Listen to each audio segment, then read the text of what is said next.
Welcome back to my Pokémon Platinum Hardcore Nuzlocke walkthrough. In the last episode, we conquered Victory Road and all the challenges that the notorious cave system threw at us. We found some fantastic items along the way, and battled some of the scariest trainers yet. We ended with our final battle against Barry, and now we take on the Elite Four and Champion. The road from Gen 4 Casual to Platinum Master continues. Let's do this.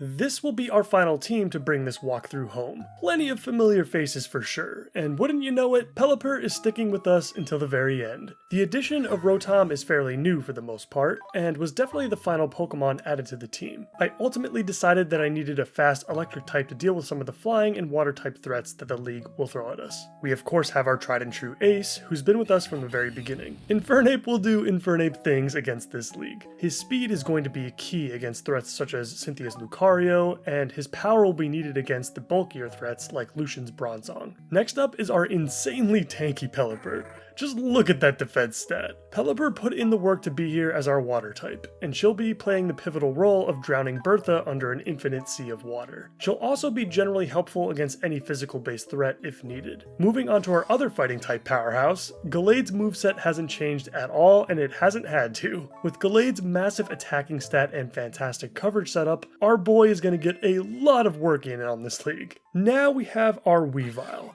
another fast and powerful physical attacker, but with a very different setup. Weavile is certainly capable of chipping in here and there, but where he will be utterly essential is against most of Lucian's team, and of course, someone's got to deal with Cynthia's Garchomp. And last but not least, Bronzong makes a return. Having both a tank and a screen user will be very helpful in our quest to complete this walkthrough, especially if things start to go wrong. When possible, I always prefer to have something like this on the team to fill in any gaps. And that's it. I'm really happy with this team and how everything turned out. We've had some great moments with many of them throughout our run, and I have no doubt that they will be able to step up one last time. Aaron's up first. Ready or not, here we go.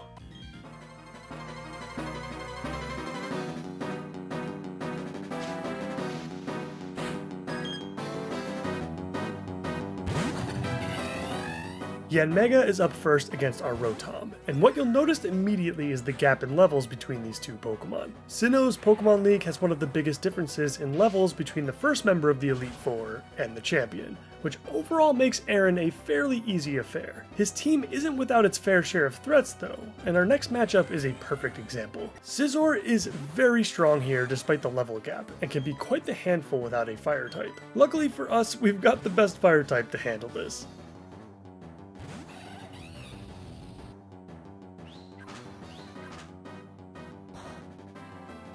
After taking a Night Slash, the following Flamethrower undoubtedly annihilates the Steel Bug.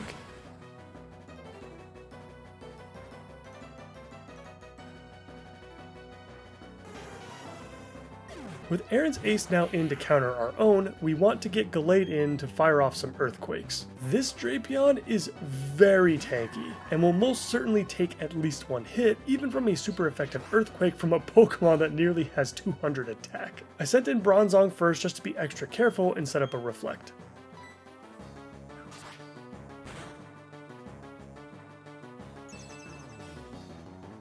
With Gallade now in, I go for the first Earthquake.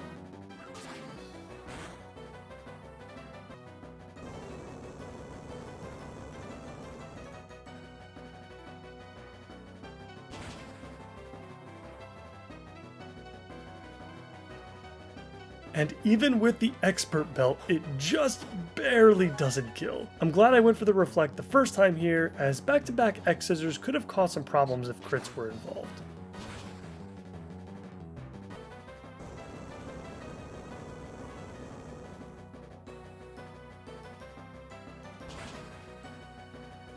Another Earthquake brings Drapion down. Heracross steps up to the plate, and this one might be one of Aaron's scariest to navigate around. Heracross obviously has a crippling weakness to flying type attacks, but its rock type coverage in Stone Edge can be tricky to navigate around when you're trying to get a flying type in. always plan around a Heracross carefully. I'm not too worried about our Pelipper considering the massive defense stat we have. I mean, look how much a 180 base power Mega Horn did to us. Because of the level difference, we are faster as well, and don't worry, I double checked before the fight to make sure that Stone Edge was unable to hit Pokemon in the air. Aaron's Fighting Beetle goes down, and there's just one Pokemon left to deal with. Vespiquen is arguably his weakest Pokemon overall, sporting the horrible defensive typing of Bug and Flying. Literally any rock, electric, ice, or fire type attack will decimate the Queen Bee. Because Defense Order was used upon switching in, it will take a couple of Thunderbolts to bring this one home.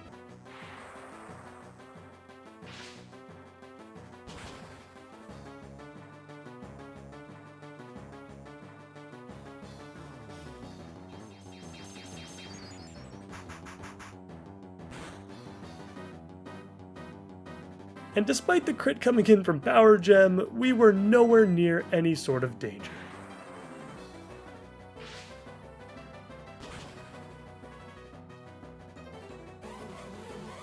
One down, 4 to go.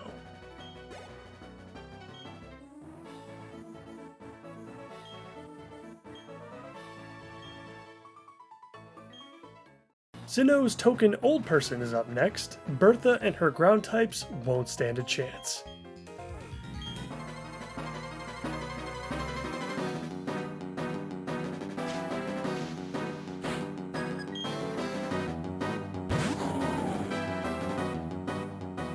My analysis of both Bertha and Flint are going to be fairly similar, as despite both of them having very well designed and interesting teams, they each suffer from the same brutally obvious weaknesses, as you'll see shortly. Whiscash comes out first, and so we lead with our Gallade as the only member of our team that has a Grass-type move.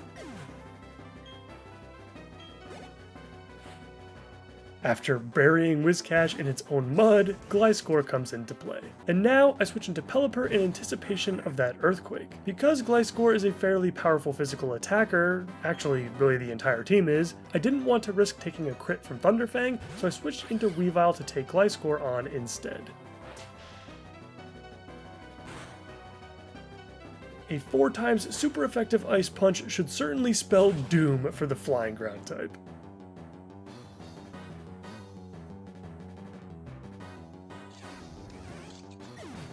Now, it is at this point in the fight where Bertha's primary weakness is going to be exploited, and if it wasn't obvious enough, it's water. I switch into Pelipper, and the plan from here is to spam Surf until everything is dead. And honestly, the only reason I had to use Weavile against Gliscor is because we're using a slower water type. If you have a fast Surf user on your team, which in Gen 4 could come in many different forms, you can pretty much completely obliterate Bertha's entire team. Even Whiscash could theoretically go down to no more than 2 Surfs, and if you weren't an idiot like me and actually kept your choice specs, this strategy becomes accessible to even the weakest of water types. The burn on Pelipper here doesn't even matter, as all 3 of Bertha's remaining Pokemon are slow and very susceptible to specially based water type attacks. If you are doing a more restrictive challenge in which you cannot use a reliable Surf user, this fight becomes a whole lot more difficult to navigate. Her Rhyperior in particular is just an absolute beast on the physical side,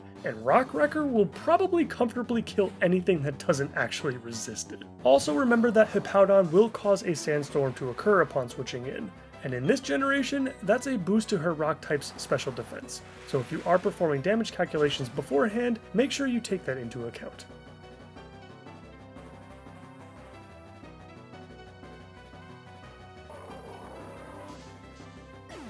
So far so good. Let's keep this excellent momentum moving forward.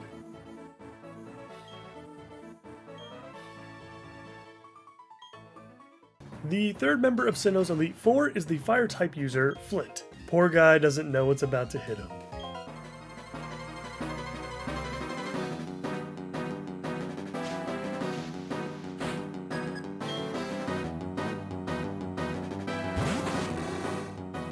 Just as we went over with Bertha, Flint has a crippling weakness not only to water, but ground and rock type moves as well. You can cleanly sweep his entire team with, again, a fast water type user holding choice specs. Which is a shame, honestly, because this might just be the sickest fire type composition that any boss has ever seen in the entire series. And all the additional coverage tools are here as well, with the likes of electric and grass type options. And pretty much everything here is insanely fast as well. On paper, Flint just seems like he'd be fairly challenging, but there are just so many options thrown at the player throughout their journey that simply hard counter this fight. I'm sure there will be a run that I do one day where I'll be lacking said options, but for now, Gallade is just causing all sorts of havoc with his earthquakes.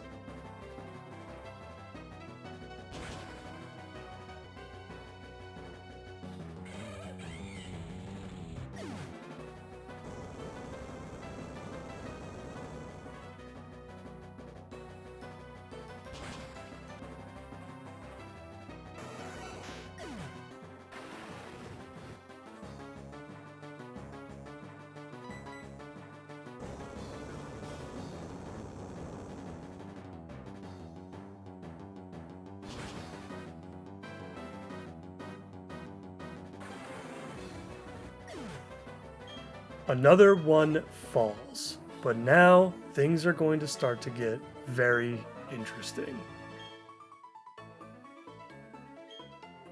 The final member of the Elite Four is upon us, and Lucian is certainly worthy of that position.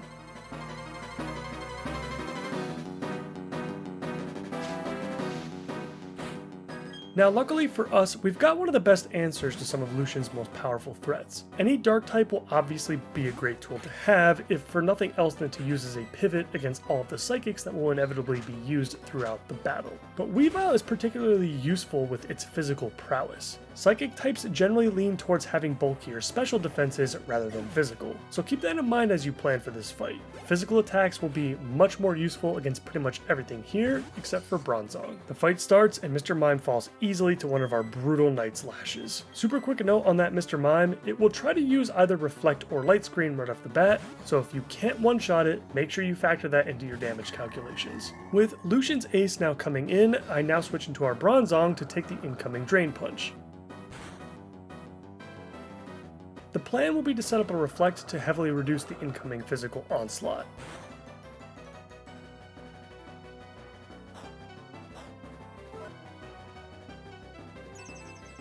It does look like I could take another hit here, so I stay in to go for payback to deal some preliminary damage.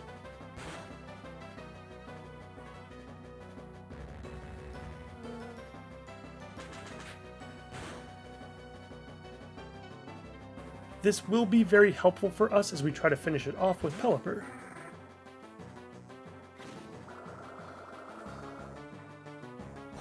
The Drain Punch deals next to nothing upon the switch, which is great, but we know we are slower here, so an incoming Stone Edge is inevitable. This time though, I was extra prepared for it, as I made sure to equip Pelipper with a Chardy Berry, which reduces the damage of a super effective rock type attack by 50%. Now all we gotta do is not miss this fly. The fly connects, but is it enough? It sure is, and one of Lucian's most dangerous threats has been eliminated. Espeon enters the field, and I'm fully expecting the Psychic here, which would allow for a clean switch into Weavile. Another meaty Night Slash is on deck, and I have a feeling Espeon ain't gonna be able to take this one.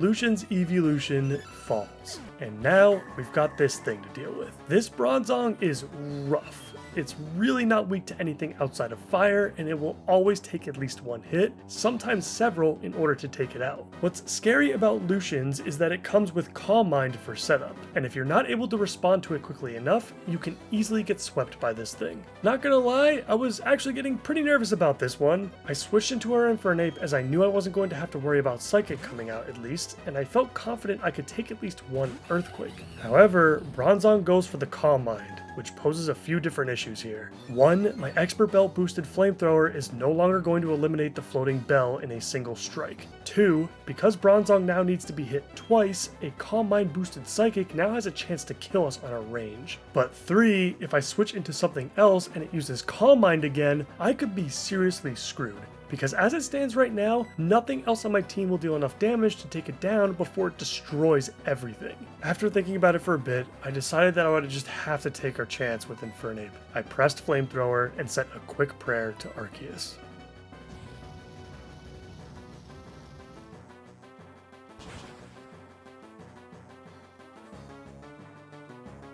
Our attack doesn't crit, but we do get a burn at least. Here comes the Psychic.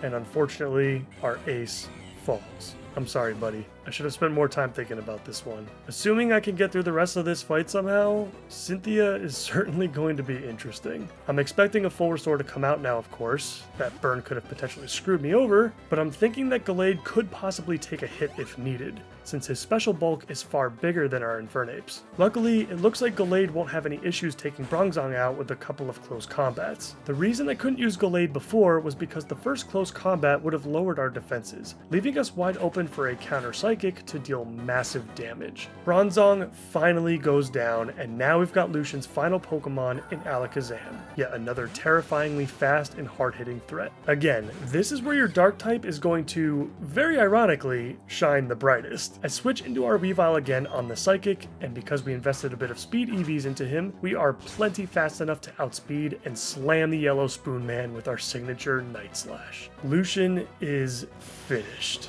But at what cost? Cynthia is already difficult enough with a full team of 6, and I'm going to need to pull out everything that I've learned about Pokemon Platinum up until this point. Ladies and gentlemen, strap in, because this is about to get wild. Whether we win or lose, this series ends now.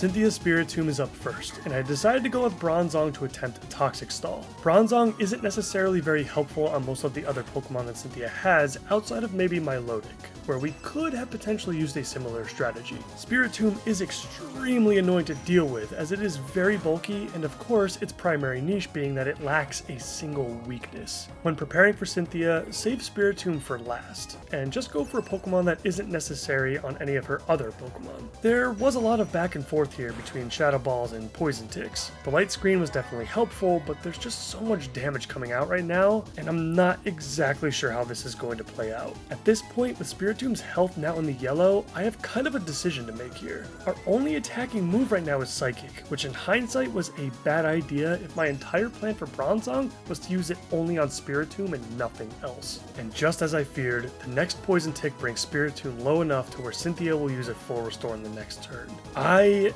definitely need to take note of that for future playthroughs. Toxic damage by itself will never avoid the full restore range without an additional attack of some kind to go along with it. With all of my progress essentially erased, there's no point in switching into something else to make matters even worse. I kept Bronzong in to throw up another Toxic and tried to stall again for as long as I could.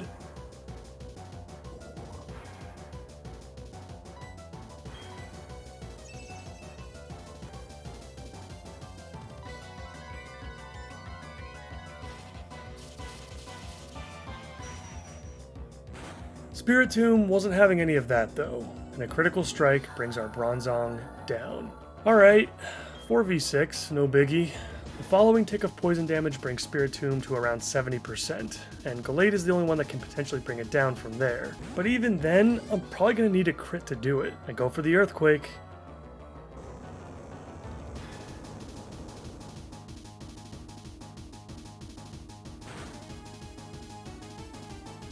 And it's nowhere near enough. The incoming Dark Pulse does hurt us a bit, and we get a defense drop as well.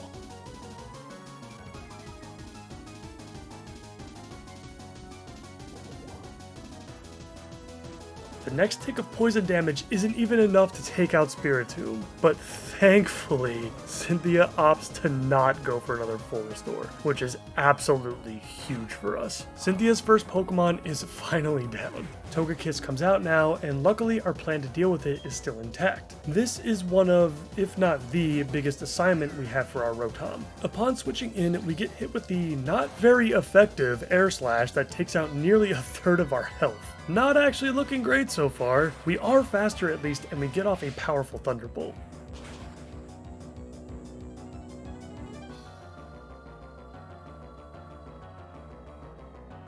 Togekiss then responds with a hefty Water Pulse, and despite the absence of Serene Grace as its ability, the confusion hits. We do get some health back from the Citrus Berry. Thank God I decided to go with that instead of something else at least, and we go for another Thunderbolt.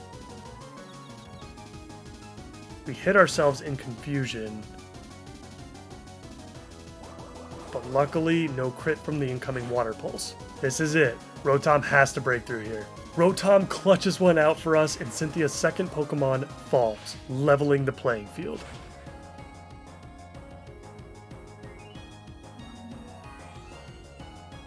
With Lucario in next, I see no good reason for us to switch into anything else at this point. Lucario's coverage is just too good, and anything it uses will end up being too much damage to recover from on any of our other team members. We go for the Confuse Ray just in case we're faster, and hold on a second, we are faster.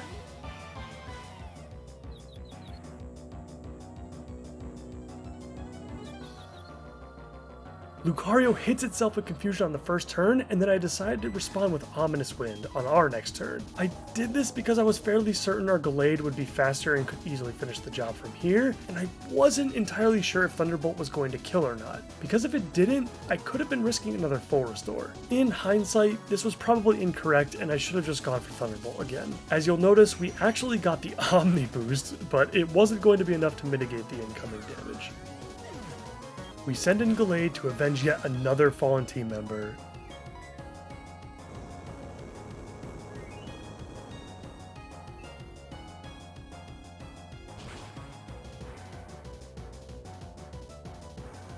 And now it's a 3v3. The biggest threat of all comes into play. Cynthia's ace, Garchomp. Luckily for us, we've got the perfect answer. Now, if you're on the edge of your seat right now wondering if this Garchomp is going to crit our Weavile and end this run right on the spot, you can relax, as we have equipped our one and only Focus Sash to ensure that Weavile survives, no matter what.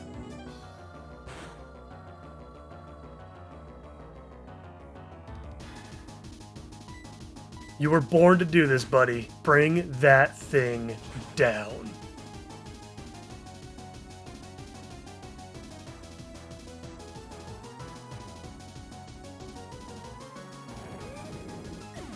Milotic is in now, and without either Bronzong or Rotom, we'll have to make yet another heavy decision. Weavile, I thank you for getting us this far. We salute you.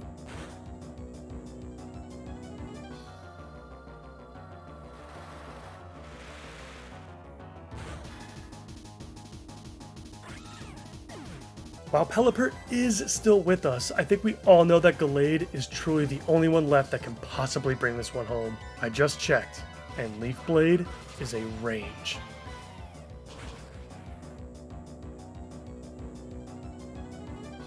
And Milotic falls. Roserade is Cynthia's only remaining Pokemon, and with the combination of its frail physical bulk and our Gallade's speed and raw attacking power, for Infernape, Bronzong, Rotom, and Weavile, this one's for you guys.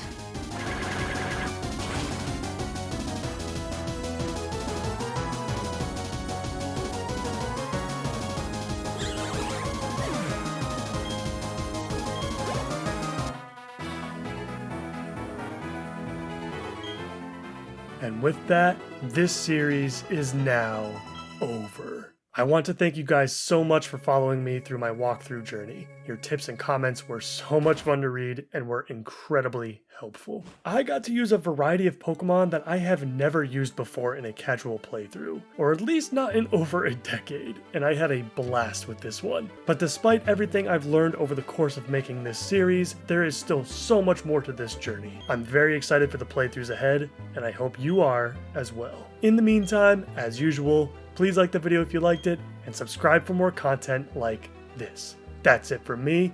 I'll see you next time.